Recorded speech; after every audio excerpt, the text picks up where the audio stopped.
Hello, welcome back to the Crafty Organizer. I'm Noreen Burke, and today we're going to talk about a chalkboard tutorial and just welcome in fall. Let's get started.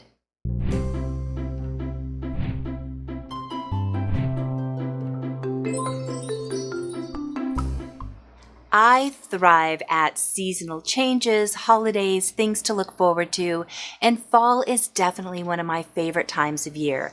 I've done really well to wait, but today is the first official day of fall or autumn, whichever you call it, and I'm super excited to share my coffee bar. I also want to show you a technique to use to create chalk art. I know some people are really intimidated, but I'm going to show you a super easy technique to get great looking chalk art. Before I get into anything, if you have not watched the Fall Expectations versus Reality by the Holderness Family Vlogs, I'll have it down in the description below.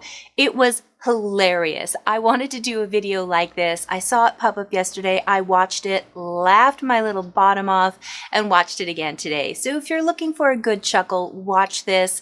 It actually summarizes me. She doesn't know me, but she was talking about me the whole time. So go ahead and check that out. I found it really humorous. Now let's get started into my fall coffee bar and learn about that chalk art tutorial. I always start the process of redoing my coffee bar the same way. I erase all of the old chalk, and then once I'm done with all of that, I'll go ahead and re-oil all of my wood so that it's nice and fresh. I usually do this about once a month, but this year I got lazy and I hadn't updated my coffee bar since the spring, so it really needed a good rub down and shining. Once that's all done, I went ahead and started with the chalk art. So what I did is I printed some designs that I liked, and with chalk on the back, I went ahead and created a template that I can just transfer on. This is such an easy way to get really detailed, ornate designs without having to have a lot of artwork experience. So once the outline is done, I can just trace over it. Don't worry if you mess up. I'm going to show you how to fix that. But I went ahead and just did mine as a block lettering and then just filled it with chalk lines. Once the first chalk art was finished, I layered on the second one. I wanted it to overlap just a little bit. I had already chalked the back, so now all I have to do is trace around the larger areas. And I'm really just focused on the outline of things. I know I can freehand the difference. So here's what the second one looks like. And now I can go in with my chalk and really create those fine details that I want to show up. And again, don't worry if you make a mistake, because in just a second, I'm going to show you how to clean it up so it looks really professional. The tool I use for cleaning up my chalk are a couple of Q-tips. I get one end wet and leave the other dry. With the wet end, I can then go in and just trace around to get a really clean edge all around my chalk art. And then with the dry end, I can go ahead and dry it out so that there isn't any chalk smudging. That sometimes happens if you get chalk wet. It'll leave a larger detail around. So I can go in and just continue cleaning up all of those edges. And if I over clean, I can go in with the sharp edge of my chalk and just redraw that area. When I first started doing chalking, I wasn't very confident, and this trick has allowed me to get so much more creative in my designs, and it allows me to go ahead and just print anything I want offline. Now, if I do choose to go freehand, what I usually do is just have an image that I pull up on my phone. I'll pick simpler ones, and I'll just trace it out. Now, I have learned that using the SVG search will give me the cutest results, and they're usually pretty simple to trace because they're meant to be for Cricut and silhouette designs, so they're usually a little bit simpler. And again, if I mess up, I just wipe it off and retrace it again. It's not that big of a deal, but using those little Q-tips at the end really help to clean it up and make it look professional. Once I'm done with my chalk art, I'm able to start bringing in the things that I want to decorate my coffee bar with. I always start with the largest decor items that I want. In this case, I wanted to use these hurricane lamps that I got from Party Light a long time ago. These are probably 14 or 15 years old. And then it was time to go into my cave where I have all of my holiday decor. So I have my fall separated from everything else. So I'm just going to pull out these two boxes. And based on the pumpkin that I made with you guys, I thought I was going to go with creams and sage colors and mostly white. But once I started pulling things out, I just wasn't feeling it. And the minute I pulled out this pumpkin, I knew the color scheme I wanted to go. So for me, this year, it's going to be a lot of gold, orange colors, yellows, with just a little bit of white to offset it.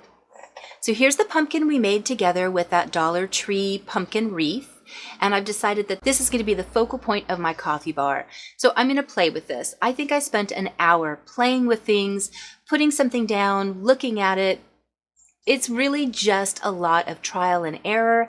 And sometimes as I'm looking at my coffee bar, I'm thinking, what have I done? I'm not going to like this at all. But after a while, it just starts to click into place and I start becoming happier with the layout of it. So if you're doing a little vignette or if you're playing with decor, don't be afraid to keep trying different things, moving it around, and incorporating other pieces. You might even be able to pull things in from your summer collection and just slowly integrate it in. I've done that with a few pieces and you can't even tell. I have a few finishing touches to do, but I always put up my coffee machine before I finish it. This way I know the placement for my little creams and sugars and things like that. But now that that's in, let me reveal my fall coffee bar for this year, 2021. I am so happy with the traditional fall colors that I used. Even though I'm so attracted to that sage and white, for some reason orange was just really speaking to me this year. So I tried to make it balanced out to feature the chalk art that we did, but also display some of those fall items that I love so much. Now the interesting thing is even though I love it during the day, once the sun starts to set, the whole room takes on this amber glow and I love it. This is my favorite room in the house right now. As soon as I walk in, it feels like fall. I hope you're willing to try this chalk technique. It was so easy to do. It really made it simple to just trace it, outline it with the chalk afterwards, and then use those Q-tips to just clean up any finishing touches. I think this was the perfect way to start off the holiday season, get out my fall things, and be able to use that pumpkin that we made. I do wish I had painted the frame itself white so it would stand out against the chalkboard better, but that's okay. I'm still really happy with it, and this was a great way to say hello, fall. Now, if you're wondering why there's so much around me, I'm working on a secret project that I don't want you to see yet. It is being a bear, but I think you're really going to be excited about this new storage idea. I just want to tweak it a little bit more. Right now it's at about 60%, but when I show you something to upcycle or to create for storage, I want it to last and I want it to be super strong and functional. So hopefully this will work out and this will be the video I get to share with you Thursday. If it doesn't work out, then it'll be a different video. Thank you so much for watching. Let me know what the temperature is right now where you're at to start today's season of fall. I'm always interested to see that some places are super cold already and some places are super hot. When I was filming yesterday, it was 96 degrees in the house, and today we're supposed to get a high of 95. Ugh. Also, if you're experiencing any fall colors, please flood my Facebook page with that. That link is down in the description below. I'm really missing fall leaves from when I used to live in Oregon, and I really love seeing all those colors. So if you're in that area, share some pictures.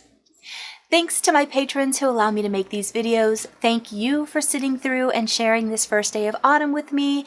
I hope that you liked today's video, and I will see you in just a few days. Bye.